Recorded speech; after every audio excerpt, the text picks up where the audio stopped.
16절까지 좀 길지만은 제일 중요한 건 뭐예요? 본문이 중요하니까. 마태복음 20장. 여러분 성경 읽죠? 좀 밀리기도 했어요. 나도 어저께 그거 밀렸어. 가서 이 2장 읽어야지. 어저께 뭐 설교 준비하니까 시간이 안 되더라고. 그러니까 읽어야지. 자 봅시다. 20장 1절부터 16절까지 같이 한번 읽어봅니다. 시작. 천국은 마치 품꾼 얻어 포도원에 들여보내려고 이른 아침에 나간 집주인과 같으니 하루 한 데나리온씩 품꾼들과 약속하여 포도원에 들여보내고 또 제3세에 나가보니 장터에 놀고 서 있는 사람들이 서 있는지라. 그들에게 이르되 너희도 포도원에 들어가라. 내가 너에게 상당하게 주리라 하니 그들이 가고 제6세와 제9세에 또 나가 거하지 하고 제11세에도 나가보니 서 있는 사람들이 또 있는지라. 이르되 너희는 어찌하여 동일토록 놀고 여기 서 있느냐. 이르되 우리를 품꾼으로 쓴 이가 없음이니이다. 이르되 너희도 포도원에 들어가라 하니라. 저물매 포도원 주인이 청지에게 이르되 품꾼들을 불러 나중 온 자로부터 시작하여 먼저 온 자까지 싹을 주라 하니 제11세에 온 자들이 와서 한 데나리온씩을 받거든. 먼저 온 자들이 와서 더 받을 줄 알았더니 그들도 한 데나리온씩 받은지라. 바로는 집주인을 원망하여 이르되 나중 온 이 사람들은 밖에 일하지 아니하였거늘 그들은 종일 수고하며 더위를 견딘 우리와 같게 하였나이다. 주인이 그 중에 한 사람을 대답하여 이르되 친구여 내가 내게 잘못한 것이 없노라. 내가 나와 한 데나리온의 약속을 하지 아니하였느냐. 내 것이나 가지고 가라. 나중 온 이 사람에게 너와 같이 주는 것이 내 뜻이니라. 내 것을 가지고 내 뜻대로 할 것이 아니냐. 내가 선함으로 내가 악하게 보느냐. 이와 같이 나중 든 자로서 먼저 되고 먼저 든 자서 나중 되리라. 아멘. 굉장히 중요한 말들이니까 좀 이렇게 시간이 걸려도 읽으면서 할 거고. 왜 읽으면서 합니까? 제가 다 기억을 못하기 때문에 읽으면서 합니다. 또 제가 좀 은혜 많이 받아요. 제 자신 스스로. 그래서 막 읽어볼 필요가 있다. 요약 보면은 두 가지를 여러분 기억해야 됩니다. 약한 자들 구원을 부르신 하나님 아버지 자비하심. 이걸 하나 좀 머리에 두시고 그다음에 그 자비하심에 우리가 동참해야 됩니다. 항상 두 가지를 기억하셔야 됩니다. 이 비유를 통해 뭐냐? 하나님 얼마나 자비하십니까? 그리고 우리도 자비해야 됩니다. 그래서 그다음에 전체적 구조 한번 볼까요? 이 비유는 포도원 주인의 열정. 아침부터 저녁까지 뭐하러 다니 주인이? 계속 포도원에 돌아와서 일할 사람 구하잖아. 구하러 막 다니죠. 우리는 어렵지 않게 뭐를 볼 수 있죠? 그게 바로 구원으로 부르시는 하나님 아버지의 열정을 볼 수 있죠. 그걸 먼저 기억하시고 그리고 일당한 계산하잖아. 일단 계산하는데 오늘 성경 보니까 뭐예요? 아침에 새벽부터 온 사람도 10만 원 주고 저녁 늦게 5시쯤 온 사람도 10만 원 줘. 왜 그렇게 문제가 일어났어요? 문제는요. 왜 일어났냐면은 이거 일단 계산할 때 일찍 온 사람부터 줄 거 아니야. 새벽 온 사람 나 10만 원 준다 해서 10만 원 받아가. 그 사람 간 뒤에 간 뒤에 그냥 저 늦게 온 사람 아유 근데 너 그냥 빈손으로 하니까 너도 10만 원 받아가. 그래서 아무 문제 없죠. 예? 문제 안 일어나. 근데 주인이 조금 지혜가 모자라죠. 내가 보기에는. 그래서 이걸 거꾸로 해서 그냥 뭐 처음부터 늦게 오후 5시에 와서 그냥 이렇게 막 일 시작하려는데 총 땡쳐버렸대. 해줬어요. 근데 그 사람도 10만 원 줘. 그럼 괜히 새벽부터 이런 사람은 어떻게 생각하겠어? 저 사람 10만 원이면 나는 100만 원이다. 이랬는데 10만 원밖에 안 줘. 그러니까 화딱지 난 거죠. 여기에 이제 주님께서 우리에게 전해준 반전이 있다면 이걸 이제 이해를 해야 우리가 비유를 이해하게 됩니다. 그래서 우리가 처음부터 이제 두 번째 단락 보면요. 아침 일찍부터 나가서 이제 막 구하잖아. 하여간 열정 좋잖아요. 새벽에도 나가서 일해라. 점심에도 나가서 일해라. 또 저녁에 와서 해 다지고 일할 것도 없는데 와 일해라. 그러니까 어떻게 보면 이 주인은 일꾼을 구하러 다니는데 굉장히 큰 열정을 가지고 있다. 잘 들으세요.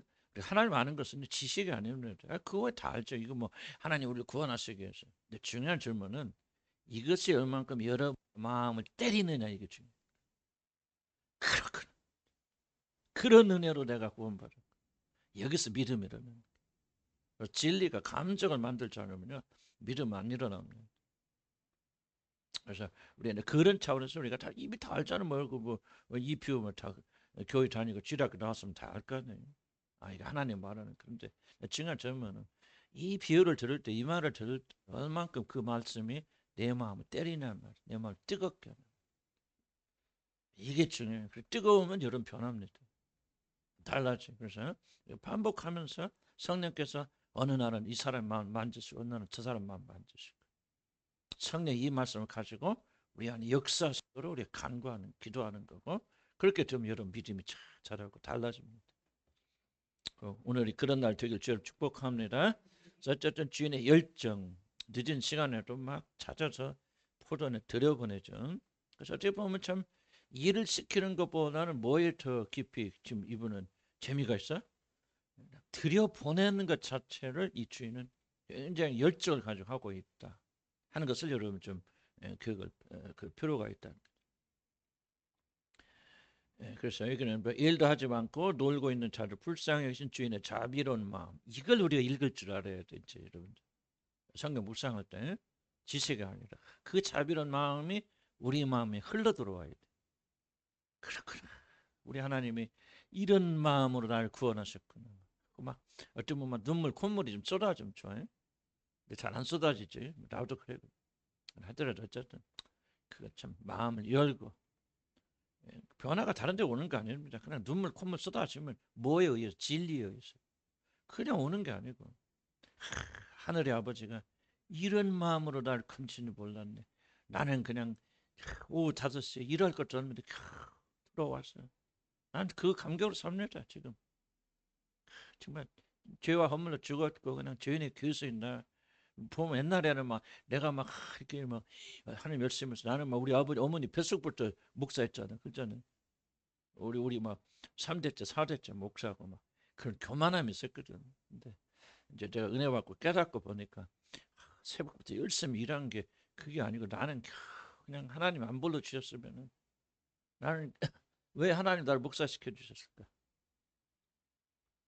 그 비밀 아시는 분 계세요? 모르지. 내가 말 안 했으니까. 왜 나를 목사시켜 줬을까? 나는 옛날에는요, 그래도 내가 이제 목사 기질이 있고 좀 잘하잖아요. 그럼 잘한다고 생각해 주시고, 우리가 막 아버지도 목사님, 할아버지 장로님, 또 그 위에, 그리고 우리는 5대째 지금 이현수 목사, 5대째 목사잖아. 나 같은 날이 목사하면 누가 하겠어? 그런 교만한 마음을 했는데 지금 생각은 그냥 목사 안 했으면 나는 지옥 갔을 거야. 목사는 하니까 그래도 내가 설교 안 하면 기도하겠어 안 하겠어? 네? 하긴 하겠지. 근데 나 안 할 때가 많이 있을 것 같아. 난 솔직히 까놓고 얘기해. 나는 참 제 장점이다 단점은 거짓말을 못 한다는 거. 내가 가만히 보니까 내가 설교하고 그러면 벌써 이현석 목사 오면 나 긴장이 딱 풀어져 버려. 이현석부터 공항에 내려온 순간부터. 그게 인간이에요. 하나님 그래서 나를 구원해 주셨네. 그런 생각. 이게 바로 내가 이제 은혜를 알기 시작한 시점.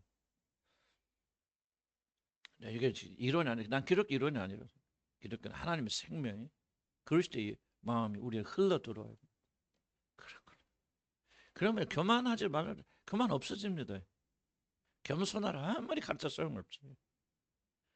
내가 어떤 은혜로 구원 받았는가, 이게 내 마음 적시면요, 태도가 아니라 속의 중심부터 겸손이, 그래도 그만하지만 어쨌든 겸손이 우러져 나옵니다. 나는 기독교는 예수의 생명이 이 말씀을 통해서 여러분에게 녹아 들어가는 것이죠. 이걸 이해하지 못하시는 분들은 백날 와서 들어도요, 머리는 커져 나가지만요, 주의 말씀 앞에 뜨겁질 않아요. 그래서 안 변하는 거예요. 똑같았습니다. 그래서 여러분이 이 스토리, 예수님 하나님의 입에서 나온 이 스토리가요, 우리 마음속으로 막 적셔들어요. 그렇게 되길 주님 축복합니다. 그래서 어쨌든 일단 계산 날까지 얘기했지만은 뒤서부터 잘못 계산해서 문제가 쎄거려졌는데, 요게 이제 바로 뭐예요? 이제 우리 안에 있는 그 하잖아. 이러면 이런 일 잘 일어납니까? 안 일어납니까? 흔히 일어나죠. 우리 주로 보면 일장 보니까 말이죠. 오늘 아우 세상에, 나는 막 우리 주님을 한 교회에서 막 응?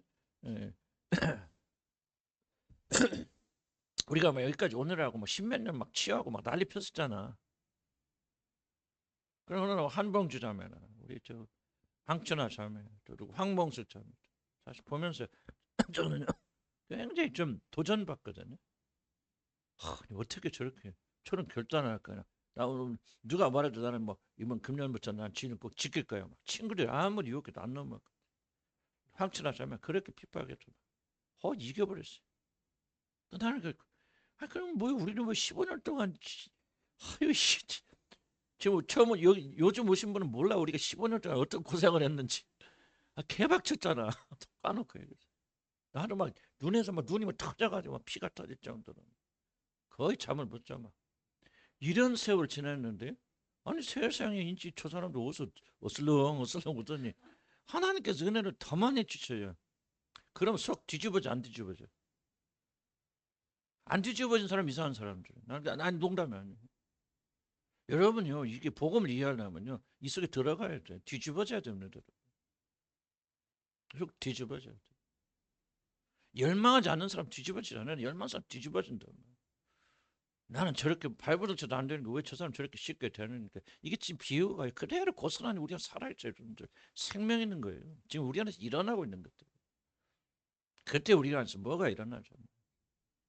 그때 그 하나님의 자비하심을 보면서 우리 같이 고생하지 않는 우리보다 더 높으신 하나님을 보면서 기뻐하고 즐거워합니까? 그 주인의 인자하심 동참하시는 분들이 있습니까? 여러분 새벽 일찍부터 일한 사람처럼 분노하면서 왜 나에게는 나는 이렇게 하나님께서 충성 헌신하고 이렇게 희생했는데 나에게는 왜 이렇게 축복 안 하십니까? 그렇게 여러분 분노하십니까? 성경 하나님 말씀은요. 옛날 사람들 얘기는 지금 우리들이 얘기. 그래서 이게 하나님 입에서 나오신 말씀이라. 그런 관점을 가지고 우리가 대충 스토리 끝났지만 이제 한 구절 한 구절 보면서 우리가 그냥 또 이렇게 믿음은 들으면서 쓴다고 하니까 자꾸 듣는 거죠. 자, 1절 읽읍시다. 시작. 천국은 시작. 천국은 품꾼으로 포도원에 들어보내려고 일어나지 나간 집주인과 같죠. 자, 이걸 줄이면 어떻게 해요? 몇 단어로 줄이면 천국은 집주인과 같죠. 그렇지? 그러니까 여기서 누가 주인공이죠? 집주인이 어떻게 하느냐가 천국의 비밀을 우리가 가르쳐 줍니다. 그분 행위를 관찰해야죠. 이게 하늘나라구나. 하늘나라는 이렇게 움직이고 오는 거야. 뭐를 보아야 된다? 집주인의 초점 맞춰야 된다. 일꾼들이 아니고 그런 거. 자, 주인은 포도원에 일할 일꾼들을 구하니 매우 큰 열정을 가지고 있다.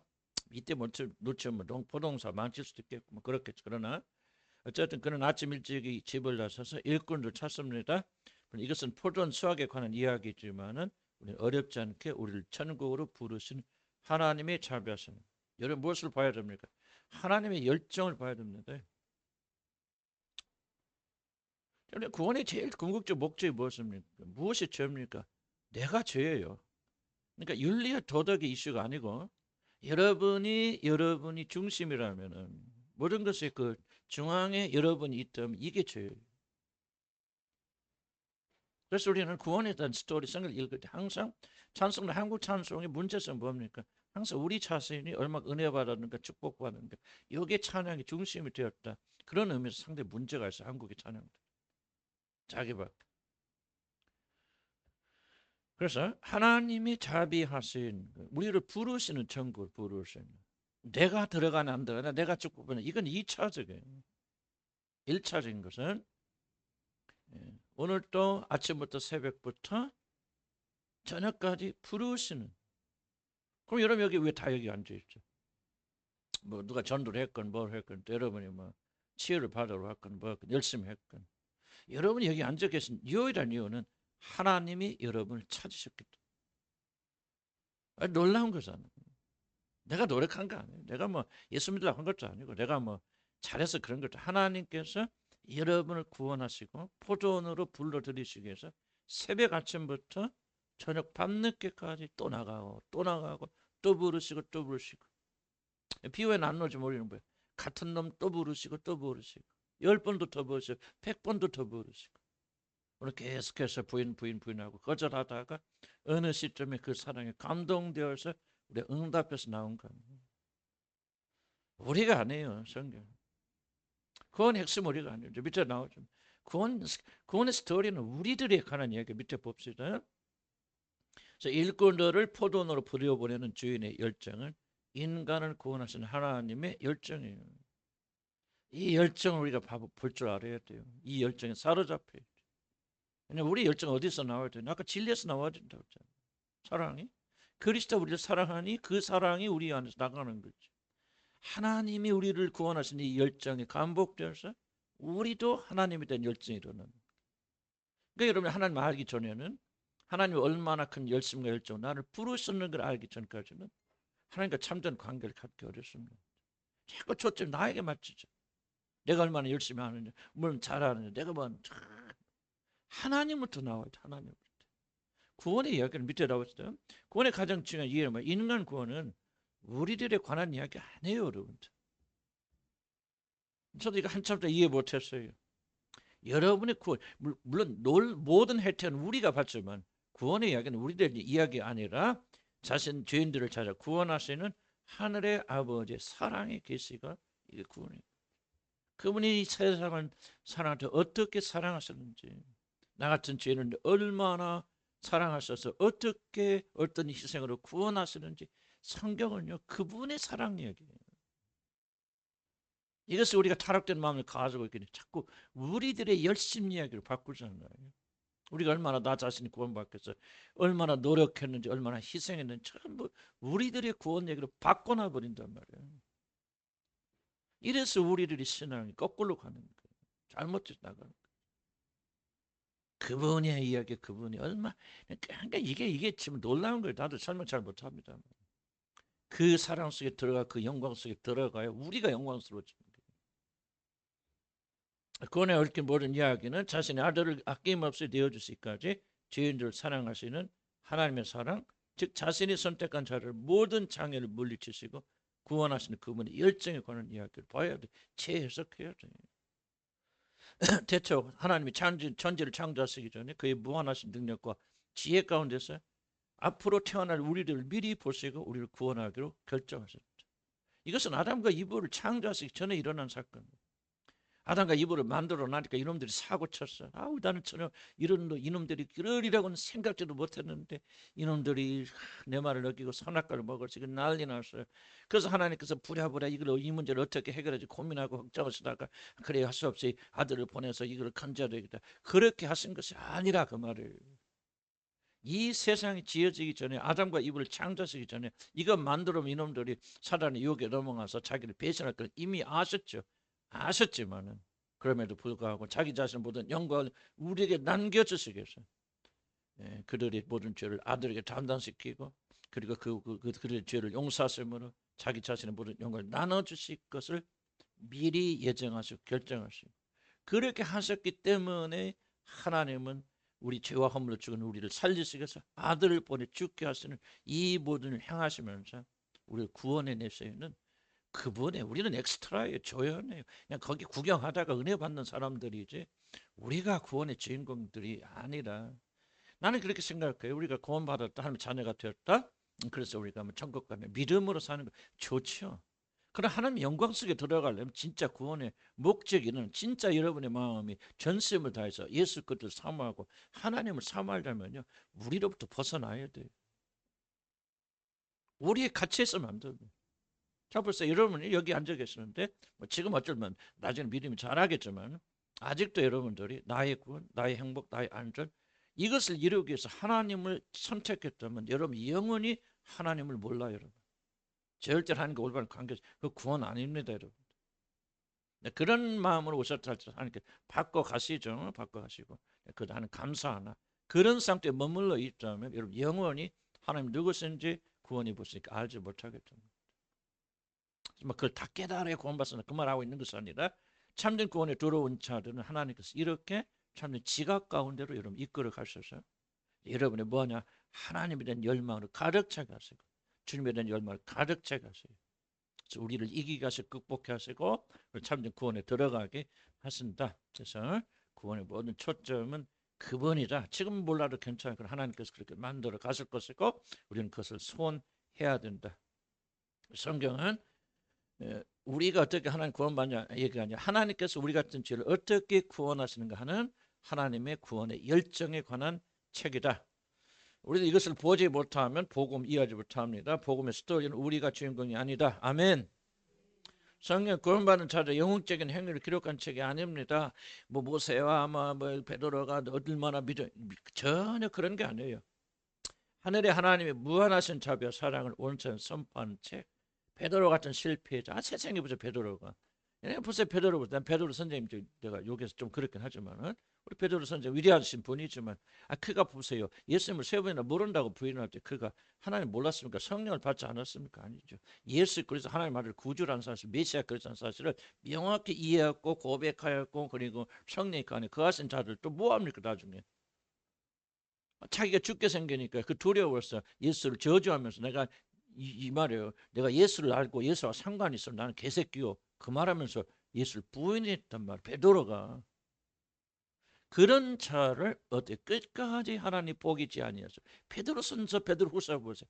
나는 성경책 제일 아름다운 책이요. 베드로전서 후서. 어떻게 사도 베드로에게서 이런 아름다운 고백이 나오나 정말 놀라운 책이 나는 정말 베드로전서 베드로후서라고 생각하는데 그럼 누가 그렇게 만들어 가냐? 누가 베드로를 그런 구원으로 이끄시는 하나님이 그셨잖아요. 그럼 그 베드로를 볼 때부터 우리는 뭐예요? 하나님을 찬양해. 하나님 하셨구나. 여러분 자신의 구원을 말이요. 생각하면서 우리 지나간 살 내가 고생 많았네. 그래도 내가 이 믿음을 가지고 하나님 찾은 이렇게 축복받고 구원을 하늘나라 가는 사람 되었구나 생각한다면 이런 구원이 무엇인지 전혀 이해하지 못합니다.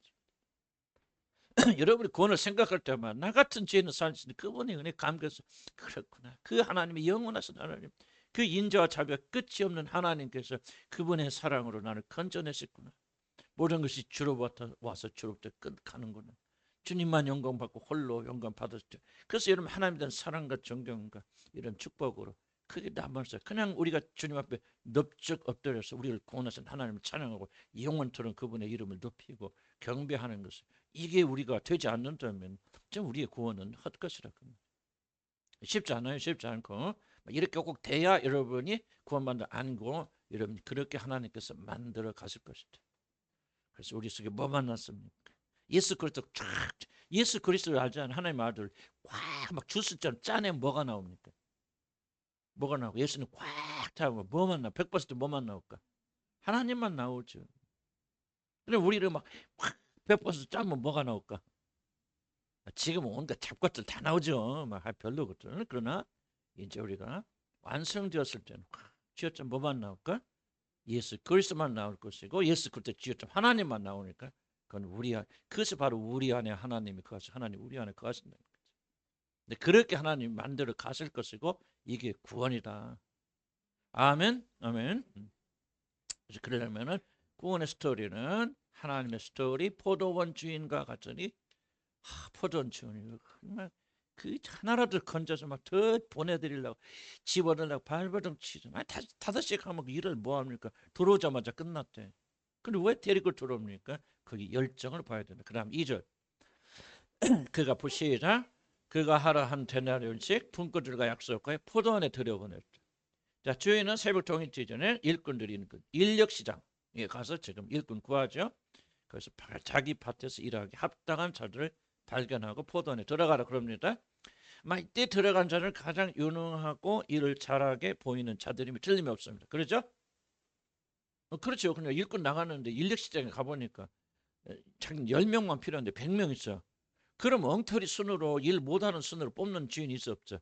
없죠. 그저 100명 중에서 일 제일 잘하는 사람 고르잖아. 능력 있고 그런 사람들. 그렇죠? 그러니까 하나님께서 10몇 년 전에 우리 십자가 취하기 시작하시면서 그 부른 사람 어떤 사람들이? 네? 우리 개고생 했잖아. 근데 어떤 사람 부르셨다? 제일 똑똑한 사람 부르신 거예요. 왜 웃어 진짜? 진짜라니까. 제일 똑똑하고 괜찮고 뭐하는 사람 부르셨어. 15년 전에. 지금 온 사람들은 안 그래. 너무 상처받지 마세요. 사실은. 아니 근데 그런 거 아니야. 그러니까 다른 얘기입니다. 어쨌든 여기서 일하기를 원하는 자를 중에서 가장 우수한 인력이 뽑혔습니다. 그래서 주인은 그들에게 당시 일당은 한 데나리온을 약속하고 이들 일터를 보냅니다. 주인이 그렇게 생각한다는 얘기 아니고 적어도 이들 일꾼들 자신이 우리는 선발된 사람, 뽑힌 사람, 그래도 이 100명 중에서는 가장 일을 잘하는 일꾼들이다라고 그렇게 생각할 수 있다는 거죠. 자, 그다음 중요합니다. 이 말이. 이들은 자신의 능력을 인정받은 자들이고 그에 합당한 보상을 기초로 주인과 계약을 맺습니다. 이거 잘 들으셔야 돼요. 이게 중요합니다. 좀 어렵더라도. 그러니까 처음 새벽 일찍 제일 먼저 뽑혀온 사람들은 뭐를 기초로 주인과 언약을 맺습니까? 그들 행위입니다. 너 오늘 와서 하루 종일 일하라. 그럼 내가 합당한 것을 주리라. 그리고 이들은 그래 나는 좋은 일꾼이야. 그러므로 나는 가서 열심히 일을 하면은 그 합당한 한 데나리온을 받을 것이다라고 뭡니까? 그들의 자격과 노동을 기초로 맺은 행위 언약이에요. 잘 이해하셔야 좀 다 이해하지 못하더라도 행위 언약. 자비가 아니죠. 새벽에 온 사람들은 5시는 다 됐죠. 5시 저녁에 깜깜 때온 사람들은 일꾼들 안에 한마디 쓰레기들이 아무도 안 데리고 가. 그런 자리에 들어왔다는 것은 뭐예요? 너희들이 아무 장점 없어도 주인이 그들을 불쌍해서 들어오기만 해. 그럼 줄게 이거예요. 행위는 뭐냐면 일 열심히 해. 그러면 줄게 그 말. 그러니까 일로서 어떤 것을 받는 사람들 이 사람은 그냥 은혜. 아무것도 없지만 주인이 들어와 그러니까 그냥 주인이 불쌍히 여겨주셔서 그냥 졸라 들어가서 구원받는 사람 이걸 가리켜 은혜의 언약이라고. 은혜의 언약. 행위 언약은 나 이거 잘할 수 있어요. 저 착한 일도 할 수 있고요. 선행을 베풀기도 하고 나 헌금도 열심히 하고 나 나쁜 짓 안 하고 그냥 열심히 막 오늘 또 막 다른 데 가고 오늘 주일날도 막 참처럼 놀러 안 가고 그냥 교회 와서 하루 전에 나는 막 일생 동안 하나님 위해서 헌신했습니다. 이게 잘 들으세요. 이거 굉장히 쉬운 얘기 아닙니다. 이게 바로 뭐냐? 여러분은 아직도 행위 언약에 머물러 있다는 게 그런 마음을 가지고 있죠. 아니 이렇게 열심히 일했는데 하나님 왜 이렇게 나한테는 이렇게 어려움 주십니까? 라고 말하면 그 사람이 그렇게 말하는 기초가 뭐냐? 행위 언약이에요. 열심히 해. 그러면 내가 대가를 줄게. 그런 대가 없잖아요. 하나님 축복 안 한단 말이야. 내가 하나님께서 헌신했죠. 충성했죠. 막 나쁜 짓도 안 하고 막 내가 모든 욕을 멀리치고 막 그냥 하나님에서 일했는데 이게 뭐야 말이지 나한테. 이게 행위 언약이에요. 은혜는 뭐예요? 나 같은 건 죽어 마땅하죠. 나는 지금 천국 가기를 원하고 난 천국 갈 자신 있어요. 근데 난 아무리 생각해도 천국 가면 밖에 못 할 것 같아. 그냥 거기 문 앞에 저 안에는 성도들, 난 농담만 진심을 하는 거예요. 그 성도 천상에 다 우리 주님 한 교회들 제가 가서 막 개털 모자 한 집을 양말 모자를 쓰고 막 뭘 할 것 같은데 나는 진짜 그렇게 생각해. 나는 그 문지기도 문에 들어가서 겨우 서 있는 것만 해도 너무나도 고맙고 감사하고 감격하다. 그러니까 나는 하나님 나 들어가는 것은 뭐예요? 완전 그분의 은혜다. 나는 그렇게 믿고 있어요. 그러니까 하나님과 나 사이에 뭐예요? 은혜의 언약으로 맺어 있어요. 만약 여러분의 마음속에 나 이렇게 헌신해서 힘쓰게 살아왔어. 근데 왜 하나님은 나는 이렇게 축복을 안 하시지라고 생각한다면 여러분 행위 언약에 매 있는 거예요. 여러분 행위 언약과 언약으로 하나님께 관계하는 사람이 있고 은혜 언약으로 하나님께 관계하는 사람이 있어요. 전혀 다릅니다.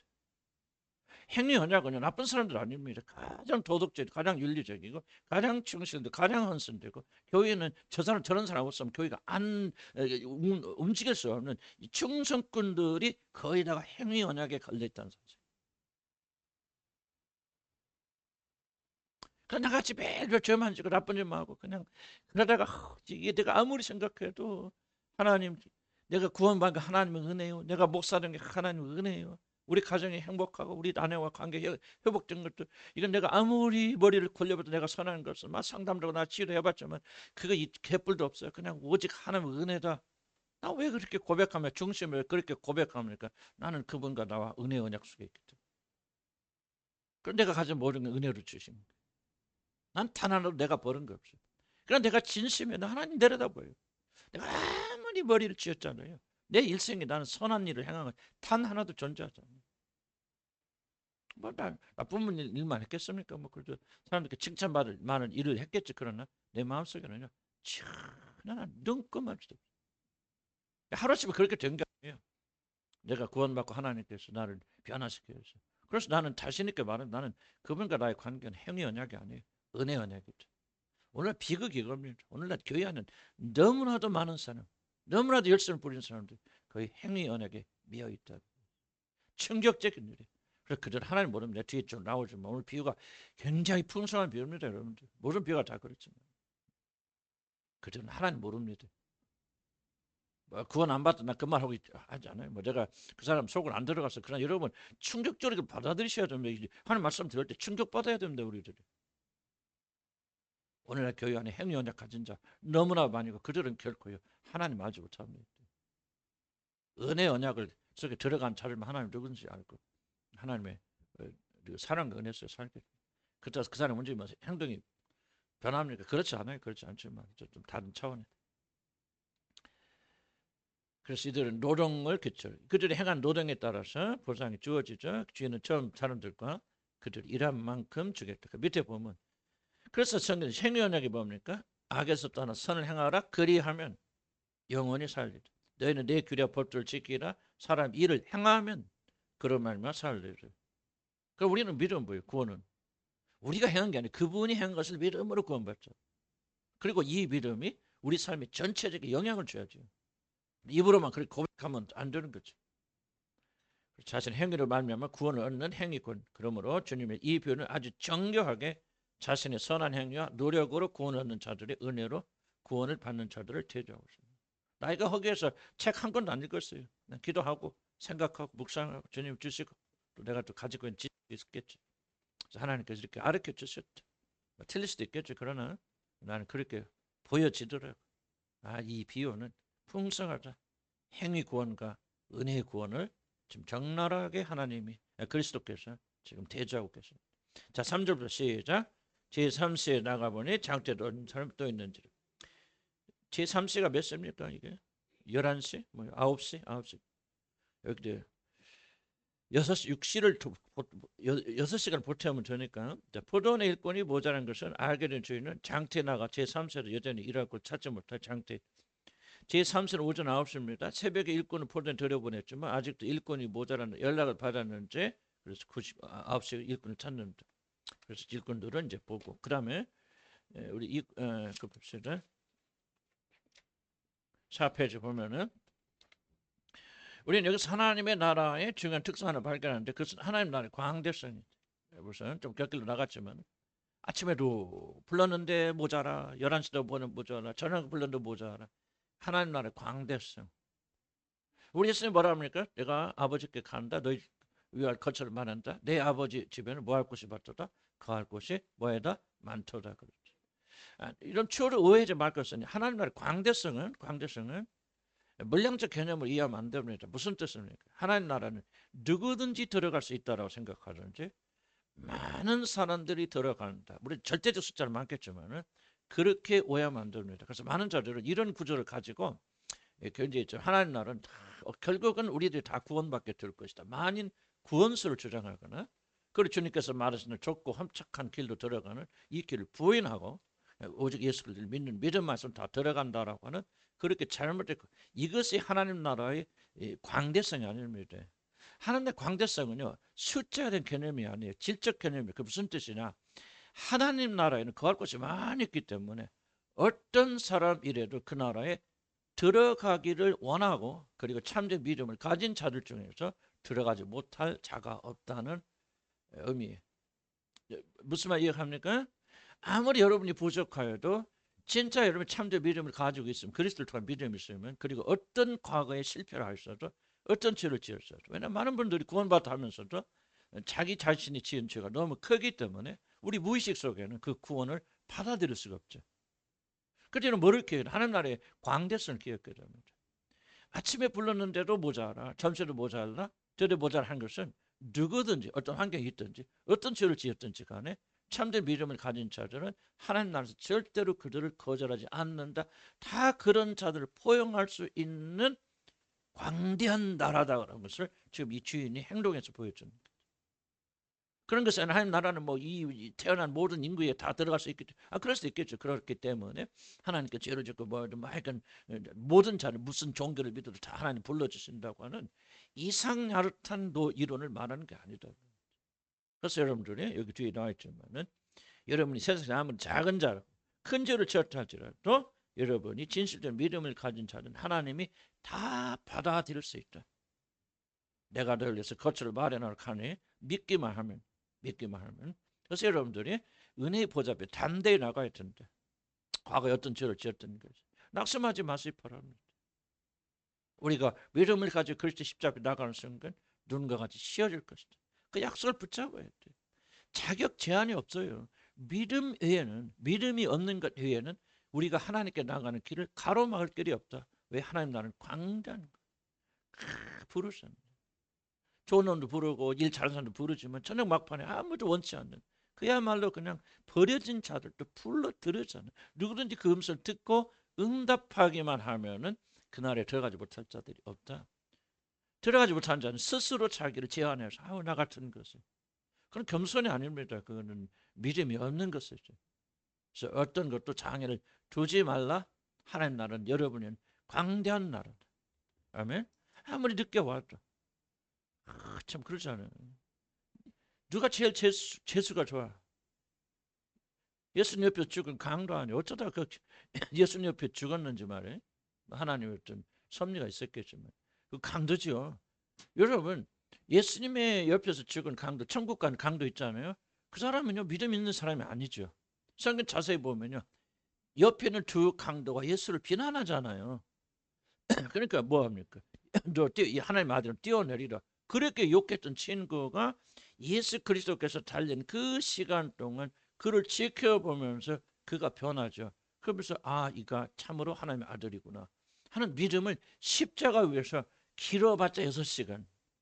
예수님 6시간 달렸으니까 6시간에 회심의 사건이 일어나고 구원받아서 오늘 나와 함께 내가 낙원에 이르리라 그렇게 했단 말이에요.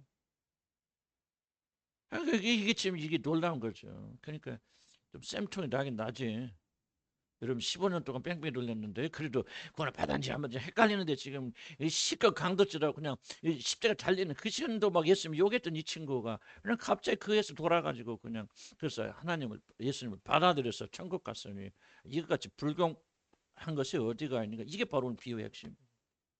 왜 그런 불공평한 일이 일어납니까? 하나님은 자비하는, 하나님은 긍휼이 넘치게 풍성하신 하나님이래. 그런 자들도 은혜와 자비를 베푸신다 그 말이에요. 근데 문제는 뭐 내가 결 뒤에도 말하겠지만요. 여러분 무엇이 문제입니까? 다 우리는 뭐라고 생각합니까? 십자가를 달린 죽은 강도보다 내가 낫다고 생각한다고. 나는 그 사람과 비교해서 나는 그래도 무엇인가 선한 일을 해. 이게 바로 행위원에게 걸려 있는 자리라 그 말. 여러분 진짜 편한점 어디서 오는지 아십니까? 나는 십자가 달린 그 강도보다 훨씬 못한 사람이다.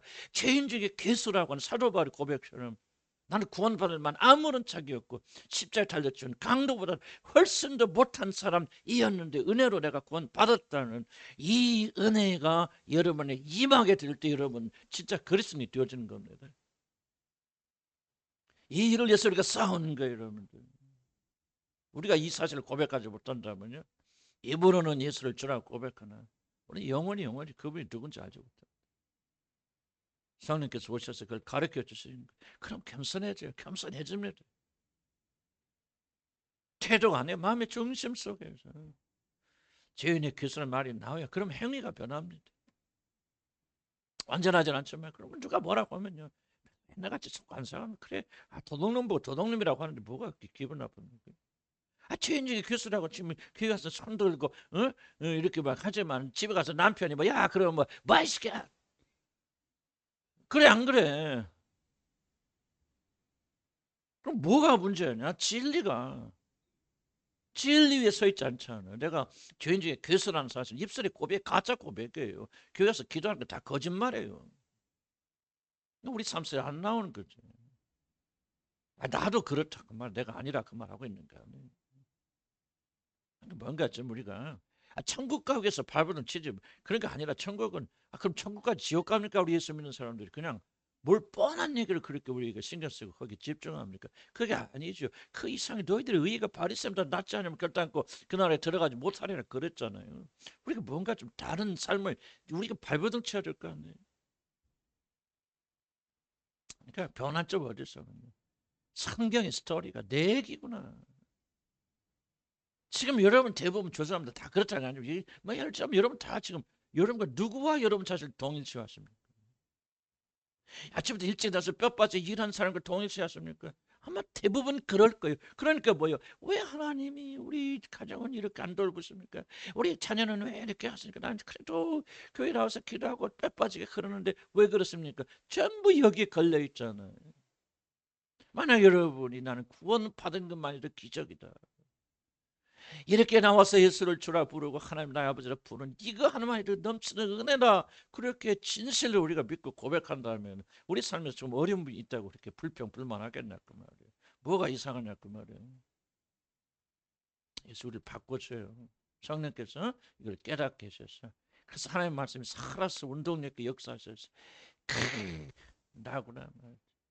할 말씀이 없잖아요. 내가 그렇잖아요. 우리 아버지 용서하는데 죽었다 깨는데 6년, 5년, 6년 정말 이게 막 이렇게 살던 사람이 하루아침 한순간에 하나님 진리가 누가 1만 달란트 빚진 자냐 성령께서 내 몸에 꽉 넣어서 네 아버지가 아니다. 네가 나한테 1만 달란트 빚진 자야. 네 아버지는 나한테 100대너를 빚진 자라. 너는 1만 달란트 용서받고도 네 아버지 용서하지 못하냐. 순식간에 그렇게 치유 많이 다니고 발버둥 안 되던 것들이요. 하나님의 말씀이 꽉 들어오는 순간에 완전히 아버지를 용서하는 그런 삶. 그래서 그때부터 아버지 사랑을 돌아준 아버지지만 자랑스럽게 참 그런 아버지를 주신 것에 기뻐 즐거워 하나님 찬양하게 되죠. 그러니까 뭐가 우리 아들하고 관계가 확 회복되는 거죠. 놀라운 점 회복시켰죠. 믿음은 살아있는 겁니다. 죽은 거 아닙니다. 아멘. 기대하시기 바랍니다. 내가 뭐 한다고 저런가 성령 역사하셔야죠. 그래서 그 광대성을 우리가 좀 많이 말씀드렸고요. 그래서 불러먹다. 그 다음에 5페이지 넘어갈까요? 그래서 아침부터 아침 6시, 그 다음에 9시, 그 다음에 11시, 또 오후 1시, 2시, 3시 그렇게 자 중요한 시간이 흐를수록 이 비유의 무게추는 일꾼들의 자질과 장점에서 주인의 인자심으로 기울어지고 있다. 저녁에 5시에 해질 때 가서 놀고 있는데 누가 그를 데려가냐. 그들을 일꾼으로 불러들이는 유일한 이유가 있다면 주인이 그들을 불쌍히 여기기 때문에. 오늘 우리의 문제는 뭐냐? 그렇게 불쌍히 여김을 받은 저녁 5시에 들어간 사람이 나라고는 생각 안 한다. 누구라고 생각한다? 옆에 앉은 이 사람이라고 생각한다. 한번 해보세요. 이 사람. 무슨 말인지 이해하시죠? 그리고 나는 새벽부터 청성 헌신한 사람이라 그렇게 생각한다. 여기부터 잘못되어 있다. 이 비유가 우리를 바꿔놓아야 돼. 뒤집어 놔야 돼. 그래서 비유를 듣는 자들은 제일 먼저 받는 게 충격이에요. 이 비유를 여러분 하나님 말씀을요 들을 때 막 은혜가 넘치면 하나님 말씀 아니라 좀 표현이 그런데 아니에요. 하나님 말씀의 올바른 작동은 충격을 주는 거예요. 충격을 주는 거예요. 내가 뭐라고 내가 평화를 주러 왔다고 생각하지만 나는 뭐예요? 너에게 싸움을 일으키러 왔다. 우리 마음에 갈등을 일으키는 거예요. 도대체 나는 누구냐? 내가 어떤 자인가? 그래서 시간이 흐를수록 이 무게추는 주인의 은혜로 갑니다. 이럴 수 있는 시간이 짧아질수록 이들은 주인이 자신을 부르는 이유가 자신의 능력 때문이 아니고 주인이 부르심 자체에 있다는 사실을 비유는 보여주고 있다. 이게 참 놀라운 말이에요. 그러니까 우리 지금 싸우죠. 우리 능력 때문에 뭐 때 헌신 때문에 아니다. 주인의 부르심 자체에 있다라고 여러분의 마음이 그쪽으로 넘어가는 순간부터 여러분은 하나님과 살아있는 관계를 가질 수 있다. 이때 이러한 일이 11시까지 반복된다. 우리는 마지막에 불림받은 자들이 사실 일꾼으로서는 아무런 쓸모가 없는 자들이라는 사실 어렵게 그런데 들어갔는데 똑같이 대접받더라. 그러면은 전적으로 하나님의 은혜로 여러분이 구원받은 것이다. 내가 구원받는 아무런 장점이 존재하지 않는다. 자, 6절 7절 여기까지만 하고 마칩시다. 제11세 시작. 제11세로 나가보니 서 있는 사람들이 또 있는지라 이르되 너희는 어찌하여 정일토 놀고 여기 있느냐. 7절 이르되 우리는 품꾼으로 쓸 리가 없음이니이다. 너희도 포도원에 들어가리라. 11시는 아까 말했던 저녁 5시. 한마디로 뭡니까? 11시에 들어간 사람 아무도 원치 않는, 아무도 그를 종으로 일꾼을 쓰지 않는, 아무도 들여보지 않는. 이게 이제 여러분들 앞에 얘기도 다시 반복했지만요, 이게 바로 나로구나 하고 여러분의 마음으로 믿으면 여러분 변합니다.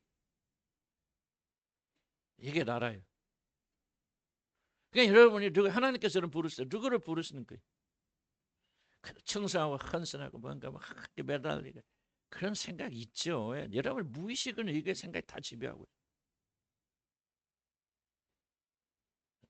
아무도 여러분 원치 않는. 누구도 여러분 보면서 여러분이 매력을 가졌으면 그런 그런데 이게 이제 이게 내가 왜 계속 강조하냐면요. 그리스도인들의 마음속에는 전부 이 마음 없어요. 뭔가 나는 내 안에 장점이 있고 구원받은 특징이 있고 헌신이 있고 어떤 그런 것이 있기 때문에 하나님 나를 건져 주셨을 것이라는 이 생각이 여러분 무의식에 팽배하게 있습니다. 그래서 여러분 안 변하는 거예요. 이게 바뀌면요, 이게 새로워지면 여러분 모든 관계는 변화합니다. 남편과 관계, 아내가 왜 싸웁니까? 여러분 신학적으로 보세요. 이 부분이 걸려있기 때문에 싸울 수 있는 거예요. 여러분 부부간에 갈등 있고 부부간에 왜 싸웁니까? 한번 들어보세요. 내가 옳다고 하는 주장 때문에 싸워요. 안 그래요? 너 틀려서 내가 맞아. 그럼 왜 그런 생각하고 그것 때문에 싸웁니까? 이유는 아무것도 없어요. 교인들 왜끼리 싸웁니까? 어떤 주제를 말하든지 간에 결국 뭐야? 내가 옳아. 너 틀렸어. 내가 맞았어. 이 싸움이에요. 그럼 왜 그런 마음이 있고 그런 마음이 여러분의 삶을 지배하고 있느냐? 여러분은 구원받되 마지막 오후 저녁 5시 아무도 원치 않는 그런 사람이었는데 나를 불쌍히 여겨주신 하나님의 은혜로 내가 구원받던 사실을 여러분 머리로만 믿지 마음으로 믿지 않기 때문에 그게 마음으로 와닿고 마음으로 믿기 시작하면요 용서하지 못할 수 없잖아요. 다른 사람 어떻게 정죄하고 어떤 사람 판단하고 어떻게 비판합니까? 그 불가능하죠 여러분들. 기독교는 이렇게 하라 하지 말라의 종교가 아닙니다. 그렇게 못해요. 안 돼요 여러분들. 나는 죄밖에 저진 게 없어. 그런데 하나님께서 나를 긍휼히 여겨주셔서 아무도 원치 않는 그런 자를 이 교회로 하나님의 구원으로 불러주셨다 하는 것이 여러분 마음의 중심이 있다면 그 사람의 행위, 그래서 내가 도덕과 윤리를 말하지 않는 이유가 있어. 그게 여러분이 오면은 그 마음이 흘러 들어오면 그 영이 여러분의 역사가면 변하지 않는 사람 없어. 아무도 변하지 않는 것은 여러분 그렇게 생각하지 않는 거예요. 이게 무서운 싸움이에요. 무서운 싸움. 우리가 누구인가는 그런 문제를 성경이 가르쳐 주신 대로 받아들이지 않는 때문에 하나님은 교만한 자 물리치십니다. 성령을 통해서 어려움을 통해서 지속적으로 가르쳐 주신 것이 무엇입니까? 너는 아무것도 안 했다. 너에게는 구원받을 조건이 아무것도 없다. 누가 되었든지 너를 지켜보면서 이 사람 구원해야 되던 장점은 단 하나도 존재하지 않는다. 네가 내 눈을 끈 유일한 것이 있다면 비참합니다. 불쌍합니다. 너는 죄가 무엇인지 깨닫지 못하고 죄 가운데 가면서도 그 죄에서부터 벗어날 힘조차 없고 무엇이 죄인지도 깨닫지 못한 벌거벗은 그런 상태에 있는 자를 내가 긍휼히 여겨줘서 내가 내 옷으로 너를 덮어주었건만 너는 네가 잘나서 네가 노력해서 네 힘으로 구원받은 것처럼 그렇게 교만하게 사는구나. 하나님 한탄하십니까? 나는 비유가 지식이 아니라 생각해. 이 비유가 우리 육신의 살을 뚫고 들어와야 돼. 우리 안에서 역사해야 돼. 살아 움직여야 돼. 그래서 나 같은 죄는 살준 하나님의 은혜예요. 매일 감정적이 아니에요. 이것이 우리 삶 속에서 관계에서 드러나야 될 거 아니에요. 나는 100% 그렇게 한다는 얘기 아니에요. 나는 조금만 비결을 배우고 이렇게 되니까 그렇게 조금만 마음이 움직이더라. 달라지더라. 비판하고 판단하는 마음들이 어떤 기계처럼 육신에서 올라오지만 그럴 때마다 이게 죽어지더라. 지배받지 않을 수 있더라. 또는 때로는 넘어지기도 하고 또 나도 뭐 육신이 이렇게 습할 때는 또 나도 옛날 버릇이 나오지만 그건 잠시 잠깐이고 나의 참된 변화는 난 복음에서 왔다 진리에서 왔다는 것을 내가 너무나도 깊게 깨달았기 때문에 난 여러분이 강조하는 거죠. 변하려고 발버둥 치지 마세요. 겸손하려고 발버둥 치지 마세요. 진리를 깨달으세요. 우리가 누군가를 성경 가르쳐 계시한 대로 받아들이시기 바랍니다. 오늘 새벽 일찍부터 나와서 일한 사람들이 아니에요. 그래서 우리가 뭐 15년, 10몇 년 동안 우리가 막 뺑뺑이도 치유받는다 발버둥 치고 다녔지만 저는 그러지 않은 사람이 더 큰 일을 주시는 것을 보면서 우리는 기뻐하고 즐거워야 돼. 하나님의 인자와 자비하심을 보면서 그래 저 자비로 내가 구원받은 마치 우리는 자비로 구원받지 않고 노력으로 구원받는 거지 왜 그렇게 착각하고 다른 사람 비판하고 판단하고 정죄하냐 잘못되어진 거죠. 은혜를 알면은 사람 변하게 돼요. 진리를 알면 변하지 않는 그건 진리가 아니다. 그래서 성령께서 역사하셔서 그런 때가 올 겁니다. 내가 그 사람이. 한번 따라서 내가 그 사람이. 시작. 그러니까 오후 5시 들으는 사람. 해질 때 하나님 은혜로 들은 사람. 이걸 비유로 이걸 말하는데 이게 여러분의 가슴에 와 닿으면요. 여러분 변하지 말아도 변하게 되어집니다. 제가 벌써 아침 새벽부터 일하지만 그들이 이 주인의 즐거움 참나지 못합니다. 일하고 뭐 합니까? 주인하고 등집니다. 주인하고 원수가 되어집니다. 이런 대가는 받았지만 그는 주인의 이 거룩한 성품에 참여하지 못합니다. 그런 사람을 살기 원하십니까? 우리들도 그리스도의 마음을 우리 안에 품으면서 내가 그런 은혜를 받고 그런 용서를 받았으니 용서하라. 여러분이 잘못한 사람이 있거든 용서하라 그 말. 노아처럼. 비록 완전하지 못해 또 하라 그 말이에요. 또 미운 마음 일어나면 또 회개하세요. 또 발버둥 치라 그 말이에요. 감사하고 기뻐하라 그 말이에요. 즐거워하란 말이에요. 우리가 그런 막차로 구원받으신 하나님의 넘치는 은혜구나. 하나님이 나를 사랑하셔 그분의 은혜로 이렇게 만들어 주셨고. 그럼 여러분 마음에 즐거움이 있을 거예요. 기쁨이 있을 거예요. 다른 사람을 이런 무시하고 판단하지 않을 거 아니에요. 우리보다 더 좋은 축복을 다른 사람이 주시는 것을 보면서 우리가 즐거워할 거 아니에요. 아, 하나님이 저런 자비로 나를 구원하셨고.